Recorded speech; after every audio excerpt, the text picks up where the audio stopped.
Finale takmičenja za najbolju tehnološku inovaciju koje resorno ministarstvo organizuje sa RTS-om održava se 21. decembra uz direktan prenos. U okviru serijala Decembar, mesec inovacija, RTS istražuje gde su i šta rade dosadašnji pobednici takmičenja. Među njima je i Behold iz Niša, čiji je izum digitalni pčelarev asistent od velike pomoći proizvođačima. Pčelari uz digitalnog asistenta firme Behold mogu u svakom trenutku da znaju koliko je meda u košnici, kakav je raspored saća i meda ili kada su pčele aktivne.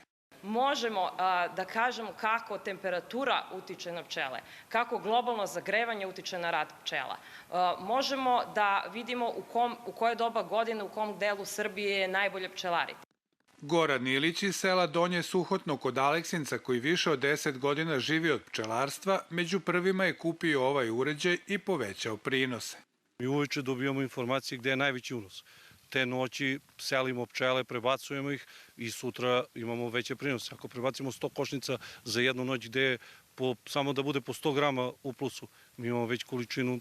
Podatke analiziraju uz pomoć veštačke inteligencije. Većina članova tima bavi se pčelarstvom, a neki dolaze iz 4. generacije pčelara.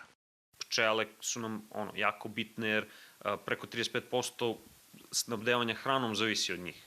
I onda ako mi pomažemo pčelarima da pčele budu bolje, da ima više pčela, imamo više oprašivanja, imamo više biljaka, imamo više hrane. Firma Behold radi u okviru NTP-a u Nišu. Tu rade kao start-up kompanija, a na krovu imaju 2 košnice. Ne mogu da kažem da je teško. Trenutno je u Srbiji jedna poprilično povoljna klima za razvoj start-upova i ja mislim da onako svi kao jedan start-up ekosistem idemo u pravom smeru.